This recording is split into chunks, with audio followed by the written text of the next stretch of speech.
Hello friends, KSR academy commerce institute के YouTube channel पर एक बार फिर से आपका हार्दिक स्वागत है। फ्रेंड, हम जीएसटी के पार्ट को कवर कर रहे हैं। हमने प्रीवियस वीडियो के अंदर सप्लाई ऑफ जीएसटी को समझा था। इसके बाद हमने समझा था सर कंपोजिट और मिक्स सप्लाई क्या होता है और उनकी टेली के अंदर हम किस तरह से उनके ट्रांजेक्शन को रिकॉर्ड करते हैं, वो हमने प्रीवियस वीडियो के अंदर कवर कर दिया। अगर वो वीडियो अगर आपने नहीं देखे हैं तो प्ले लिस्ट में जाइए आप जीएसटी की, वहां पर आपको वो वीडियोस मिल जाएंगे। तो आज हम बात कर रहे हैं इंपोर्ट ऑफ गुड्स के। इंपोर्ट ऑफ गुड्स का सिंपल सा मतलब क्या होता है सर, कि अगर आप कोई भी गुड्स आउट ऑफ इंडिया से अगर आप मंगवा रहे हो, उसको हम सिंपल बोलते हैं इंपोर्ट ऑफ गुड्स। हमने यहां देखा था कि सर अगर आप एक स्टेट से दूसरे स्टेट अगर आपको गुड्स सप्लाई करते हो तो वहां पर आपको आईजीएसटी चार्ज करना होता है। जब आप विद इन स्टेट गुड्स अगर आप किसी से मंगवाते हो या सेल करते हो तो वहां पर आपको सीजीएसटी और एसजीएसटी चार्ज करना होता है। लेकिन हम बात कर रहे हैं कि अगर हमने किसी फॉरेन से गुड्स मंगवाया, उस पर कौन सा टैक्स चार्ज होगा और किस तरह से टैक्स लेविड होगा, इसके ऊपर किस तरह से कस्टम एक्ट एप्लीकेबल होता है, बिल ऑफ एंट्री क्या होती है, सीआईएफ क्या होता है, ये सब कुछ आज हम इस वीडियो के अंदर कवर करने वाला है। दैट मीन्स कि वो गुड्स अगर फॉरेन से आपके इंडिया में आ रहा है, जब तक आपके गोडाउन में है, इसके पीछे क्या प्रोसेस होते हैं, वो सब कुछ आज हम इस वीडियो के अंदर कवर करने वाले हैं। तो हम बात करते हैं कि इंपोर्ट ऑफ गुड्स का सिंपल सा मतलब होता है कि अगर आपने विदेश से कोई गुड्स मंगवाया, उसको बोलते हैं इंपोर्ट ऑफ गुड्स। यानी कि सर जो सप्लायर्स है वो आउट ऑफ इंडिया का है और रिसिपेंट आप इंडिया के अंदर है, that's called import of goods. Goods का मतलब तो हम सभी समझते हैं कि जिसको हम मेजर कर सकते हैं, देख सकते हैं, जिसको टच कर सकते हैं, उसको हम बोलते हैं गुड्स। अब सर ये जो इंपोर्ट ऑफ गुड्स है, ये आप मंगवाते हो, यानी कि ये फॉर एग्जाम्पल हमारा इंडिया है और ये गुड्स फॉर एग्जांपल आपका इस तरह से आ रहा है और आपके इंडिया के अंदर यहाँ पे आया। तो सबसे पहले ये जो गुड्स होता है ना, आप विदेश से जो गुड्स मंगवाते हो शिपिंग के माध्यम से या फिर एरोप्लेन कहीं से भी अगर ये गुड्स आता है जहां से, सबसे पहले ये जो गुड्स आता है ये कस्टम अथॉरिटी के पास में होता है। दैट मीन्स कि सर सीधा सीधा आपको ये, जैसे अभी हम जैसे गुड्स परचेज करते हैं तो सीधा क्या हो जाता है, हमारे पास में आ जाता है। लेकिन अगर हम विदेश से अगर कोई भी गुड्स मंगवाते हैं ना, तो सबसे पहले ये जो जाता है ये कस्टम अथॉरिटी के पास में जाता है। ओके, जैसे ही ये गुड्स कस्टम अथॉरिटी के पास में आ जाता है, इस गुड्स को आपको लेने के लिए आपको एक बिल पास करना पड़ता है, यानी कि बिल ऑफ एंट्री का एक फॉर्म होता है। ये बिल ऑफ एंट्री एक फॉर्म आपको फिल करना होता है। ये वो पर्सन फिल करता है जो पर्सन उस गुड्स को वहां से छुड़वाता है, यानी कि कस्टम अथॉरिटी के पास उस गुड्स को रिलीज करवाता है, वो बिल ऑफ एंट्री का एक फॉर्म फिल करेगा। उसमें एक नॉर्मल सेल्फ असेस की डिटेल्स होती है, वो डिटेल्स हमको प्रोवाइड करनी होती है। जैसे फॉर एग्जांपल मिस्टर ए ने क्या किया, चाइना से कोई गुड्स मंगवाए, वो गुड्स यहां पर आ गया। अब इस गुड्स को रिलीज कराने के लिए bill of entry mister A pass करेगा और जैसे ये बिल ऑफ एंट्री पास करेगा उसमें आएगा सर आपको कस्टम ड्यूटी पे करनी होगी। आप देखते होंगे कि जब भी आपको एयरपोर्ट पे या इस टाइप से कोई गोल्ड या इस टाइप के हीरोइन इस तरह से पकड़ी जाती है, जिसको बोलते हैं उस पर कस्टम ड्यूटी पे नहीं की थी। दैट मीन्स कि अगर आप कोई भी गुड्स इंपोर्ट करते हो उस पर आपको कस्टम ड्यूटी पे करनी होगी और जो भी कस्टम ड्यूटी होती है वो हर एक प्रोडक्ट के हिसाब से अलग अलग होती है। क्या होती है सर, हर एक प्रोडक्ट के हिसाब से वो जो कस्टम ड्यूटी होती है वो अलग अलग होती है। ओके, लेकिन सर अब यहां पर ये मान के चलते हैं, अब ये बिल ऑफ एंट्री आपको कब पे करनी है, यानी कि कब फिल करना पड़ता है, तो ये फिल करनी है कि जैसे ही वो गुड्स इंडिया के अंदर आ गया नेक्स्ट वर्किंग डेज में। जैसे next working days, for example ये गुड्स आया, कल आया, तो आज का जो डे था उसके फिनिश होने से पहले पहले आपको बिल ऑफ एंट्री का फॉर्म आपको फिल करना होता है और वो गुड्स वहां से रिलीज करवाना होता है। लेकिन सर अगर हम उस दिन नहीं कर पाए तो क्या होगा, या फिर ये हमारे बिहाफ पे कोई और भी कर सकता है, बिल्कुल कर सकता है, क्योंकि जो बिजनेसमैन होते हैं इनके पास में इतना टाइम नहीं रहता कि वो इन चीज का करें। तो स्पेशल इनके एक बिजनेसमैन होते हैं जो सिर्फ यही काम करते हैं कि जिसके भी विदेश से जो भी गुड्स आएंगे उस गुड्स को रिलीज कराने का काम उनका होगा। जैसे कार्गो या इस टाइप की कोई भी अलग अदर्स कंपनीज होती है जिनका काम ही यही होता है, जिसको हम बोलते हैं simple clearing house agent, CHA, जिसको हम बोल सकते हैं, क्या बोल सकते हैं, CHA, क्लियरिंग हाउस एजेंट। इनका काम क्या होता है, जो भी कस्टम अथॉरिटी के पास में जो गुड्स है किसी का भी है, वो गुड्स उसको क्या कराते हैं, वो रिलीज कराते हैं, जो भी कस्टम ड्यूटी होती है वो पे करते हैं और फिर वो गुड्स आपको डिलीवर कर देते हैं और जो भी आपसे उनके डिलीवरी चार्जेस है जो भी है वो सब कुछ वो पे करते हैं और फिर आपसे रिकवर करते हैं। तो अल्टीमेटली कहने का मतलब है तो यहाँ पर जो भी पर्सन उस गुड्स को रिलीज करवाएगा उनको बिल ऑफ एंट्री फिल करना पड़ेगा और बिल ऑफ एंट्री फिल करने के बाद कस्टम ड्यूटी फिल करनी पड़ेगी, जो भी उसका परसेंटेज रेट है। कस्टम ड्यूटी पे करने के बाद वो गुड्स आप तक आ जाता है।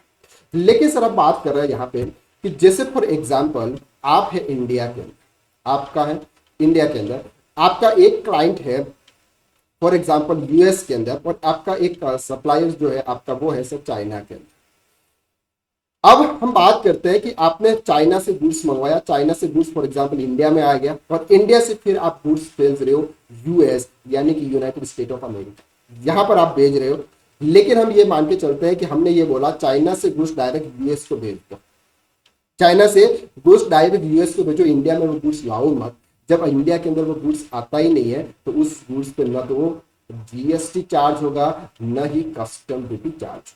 ये आप मान के चलो कि अगर कोई गुड्स आपके इंडिया के अंदर आया ही नहीं है, बार बार ही आप सेल हो गया, जिसको हम सिंपल लैंग्वेज में थर्ड पार्टी शिपमेंट्स बोलते हैं, उसको हम क्या बोलते हैं शिपमेंट में, थर्ड पार्टी शिपमेंट बोलते हैं। कि जब कोई गुड्स आप बार बार से ही सेल करें यानी कि इंडिया के अंदर आप ला ही नहीं रहे हो और बार बार से ही आपने उसको सेल कर दिया, लेकिन इसका जो एडजस्टमेंट होगा वो आपके income tax point of view से होता है, उसका एडजस्टमेंट वो एक अलग चीज होती है। लेकिन हम बात कर रहे हैं जीएसटी पर, तो जीएसटी पॉइंट ऑफ व्यू से ना तो आपको उसमें कस्टम ड्यूटी लगेगी नहीं आपको इस पर जीएसटी लगेगा। ओके, अब सर हम बात करते हैं कि ये जो बिल ऑफ सप्लाई है, ये बिल ऑफ सप्लाई आपको 1 वर्किंग डेज के अंदर आपको फिल करना होता है। लेकिन अगर आप 1 वर्किंग डेज के अंदर वो बिल ऑफ सप्लाई फिल नहीं करते तो उसके अंदर क्या होता है, देखो जैसे ही वो गुड्स इंडिया के अंदर आया यानी कि कस्टम अथॉरिटी के पास में है, अगर आप वो गुड्स एक दिन के अंदर नहीं लेते हैं तो वो गुड्स उनके वेयर हाउस में ट्रांसफर कर दिया जाता है।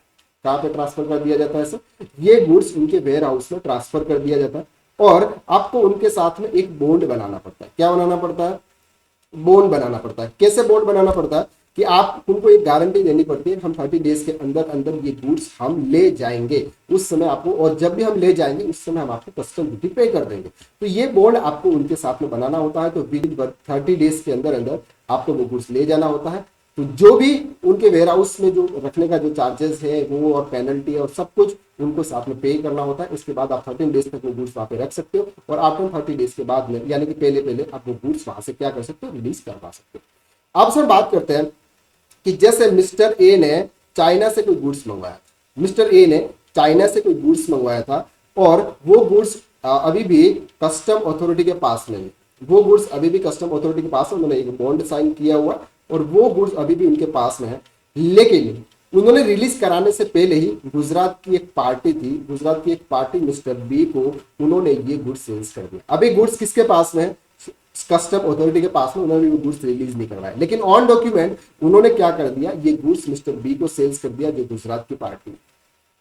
अब मिस्टर बी क्या करेगी, mister B bill of entry pass करेगी यानी कि बिल ऑफ एंट्री का फॉर्म फिल करेगी और वो गुड्स वहां से रिलीज करवाएगी और जो रिलीज कराएगी उस समय जो कस्टम ड्यूटी पे करनी होगी वो मिस्टर बी पे करेगा, न कि मिस्टर ए पे करेगा। इसका मतलब तो मिस्टर ए के लिए न तो सप्लाई माना जाएगा, न तो neither of supply neither of goods, तो उनके ऊपर कस्टम ड्यूटी या जीएसटी एप्लीकेबल नहीं होगा क्योंकि कस्टम ड्यूटी तो एक ही पर्सन पे करता है। तो कौन पे करेगा, जो गुड्स रिलीज करवा रहा है। तो कौन रिलीज करवा रहा है, मिस्टर बी रिलीज करवा रहा है और यहाँ पर उसको मिस्टर ए के लिए सप्लाई नहीं होगा। जहां पर सप्लाई नहीं होता है वहां पर आपको जीएसटी या फिर कस्टम ड्यूटी पे करने की नीड नहीं होती है। तो उस समय कस्टम ड्यूटी कौन पे करेगा, सर मिस्टर बी पे करेगा। आईजीएसटी यानी टैक्स भी कौन पे करेगा, मिस्टर बी पे करेगा। चलिए यहां तक क्लियर हो गया। अब हम समझते हैं कि इसके ऊपर जीएसटी किस तरह से एप्लीकेबल होता है, क्योंकि हमने ये देखा था कि जीएसटी एप्लीकेबल होता है जब आप एक इंट्रास्टेट गुड सेल्स करते हो और एक इंटरस्टेट गुड सेल्स करते हो। जब इंटरस्टेट करते हो तो आपको आईजीएसटी चार्ज करना होता है, जब आप इंट्रास्टेट करते हो तो आपको सीजीएसटी और एसजीएसटी चार्ज करना होता है। लेकिन ये तो गुड्स हम विदेश से मंगवा रहे हैं तो यहाँ पर कौन सा होगा, तो यहाँ पर हम ये मान के चलते हैं कि जब भी कोई गुड्स अगर आप इंपोर्ट करते हो तो उसके एज ए मान से इंटर स्टेट सप्लाई मानते हैं। क्या मानेंगे सर, इंटर स्टेट सप्लाई मानेंगे, और इंटर स्टेट सप्लाई जब हम करते हैं तो उस समय क्या करना पड़ता है सर, आईजीएसटी पे करना पड़ता है। और आईजीएसटी हम किसको पे करेंगे, तो हमारी गवर्नमेंट को करेंगे, रिवर्स चार्ज आरसीएम के अंदर। आपको इंपोर्ट ऑफ गुड्स या इंपोर्ट ऑफ सर्विस पे आपको आरसीएम के थ्रू टैक्स पे करना होता है, यानी कि आईजीएसटी पे करना होता है। अब आईजीएसटी कौन सी वैल्यू पे करना है ये भी हम देख लेते हैं। अब यहां पर सर आप कोई भी गुड्स मंगवाते हो, कोई भी गुड्स आप मंगवाते हो, उसकी एक कॉस्ट होती है, कॉस्ट के साथ में उसका इंश्योरेंस भी होता है, क्योंकि वो गुड्स जहाज के माध्यम से आता है, किसी के माध्यम से आता है तो उसका इंश्योरेंस होता है, और साथ में उनकी जो फ्रेट चार्जेस होते हैं वहां से यहाँ तक लाने के लिए जो फ्रेट चार्जेस पे करते हैं, इन तीनों टोटल अमाउंट को हम ऐड करते हैं, जिसको बोलते हैं एसेसेबल वैल्यू, एससीआईएफ वैल्यू। ओके, तो ये जो भी एसेसेबल वैल्यू आती है उस वैल्यू पर हम क्या करेंगे, ऐड करेंगे कस्टम ड्यूटी। क्या ऐड करेंगे sir, custom duty. Custom duty जो भी 10%, 9%, 8% जो भी उस गुड्स के ऊपर एप्लीकेबल होगी वो हम ऐड करेंगे। इसके बाद जो वैल्यू आएगी उस पर आपको आईजीएसटी चार्ज करना होगा, और ये आईजीएसटी जैसे ही आप चार्ज करोगे आरसीएम के थ्रू इसका टैक्स पे करना पड़ेगा, और ये जो टैक्स पे करते हो उसका आप इनपुट टैक्स क्रेडिट भी ले सकते हो, इनपुट टैक्स क्रेडिट भी ले सकते हो। तो इंपोर्ट ऑफ गुड्स में आपको ये ध्यान रखना है कि जब भी आप कोई इंपोर्ट करते हो गुड्स, पहले आपको उसके ऊपर कस्टम ड्यूटी पे करनी होती है, बिल ऑफ एंट्री आपको पास करनी होती है। जैसे आप बिल ऑफ एंट्री पास करते हो, वहां फॉर्म फिल करते हो, वहां से गुड्स को आप रिलीज करवाते हो, गुड्स रिलीज करने से आपको कस्टम ड्यूटी पे करनी है, और कस्टम ड्यूटी पे करने के बाद गुड्स रिलीज हो गया, उस पर आपको आरसीएम के थ्रू आईजीएसटी पे करना होगा, जिस पर जो भी उस गुड्स पर आईजीएसटी का रेट है उसके हिसाब से आपको आईजीएसटी पे करना होगा। तो आई होप कि सर आज के लेक्चर्स में आपको ये क्लियर हो गया कि कब कोई गुड्स अगर विदेश से अगर हम मंगवाते हैं तो किस तरह से हम उसको रिलीज करवाते हैं, बिल ऑफ एंट्री क्या होती है, सीआईएफ क्या होता है, एसेसेबल वैल्यू क्या होती है, और यहां पर हमने ये भी देखा कि सर किस तरह से उस पर जीएसटी एप्लीकेबल होता है। ये वीडियो अगर आपको अच्छा लगा तो वीडियो को लाइक कीजिएगा, शेयर कीजिएगा, और अगर आपको हमारी ये सीरीज अच्छी लग रही है तो इस चैनल को सब्सक्राइब कर लीजिएगा। Thank you so much.